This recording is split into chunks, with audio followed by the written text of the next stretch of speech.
ఇంటికి వెళ్ళిపోయిన తర్వాత పడుకుంటేనంట, ఇంతలో ఆమెకు ఒక కళ వచ్చింది. ఏమిటా కళ? యేసుక్రీస్తు ప్రభుల వారిని రోమా సైనికులు కొరడాలతో కొడుతున్నారు. ఆ కొరడాలు ఎలా ఉంటాయో మనం విన్నాం కదా, చెప్పారు.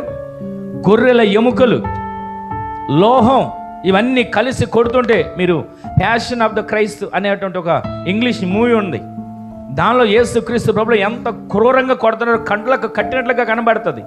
ఆ యాక్షన్ చేసిన వ్యక్తి అంటాడంట, ఒకసారి ఆ చర్మం పైన మందంగా పెట్టినటువంటి ఆ మందం కూడా కొరడా తగిలి ఊడిపోయి శరీరానికి గాయం తగిలితే జ్వరం వచ్చేసి మంచాన్ని పడిపోయాడు. అప్పుడు ఆ వ్యక్తి అన్నాడంట, నేను నాటకంగా వేయటానికే ఇంత చిన్న దెబ్బ తగిలితే నేను ఇంత అల్లాడిపోయి ఇంత జ్వరం వచ్చేసిందే. ఆ రోజున యేసుక్రీస్తు ప్రభులు ఎలా భరించారు ఈ బాధలు, ఆ రోజున యేసుక్రీస్తు ప్రభులు వారు ఎలా సహించారు ఈ వేదన అని క్రీస్తును నమ్ముకున్నాడండి ఆ వ్యక్తి.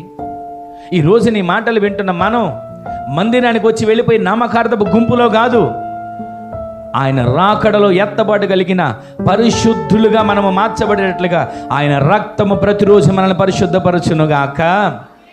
ఆ వ్యక్తిలాగే వస్తూ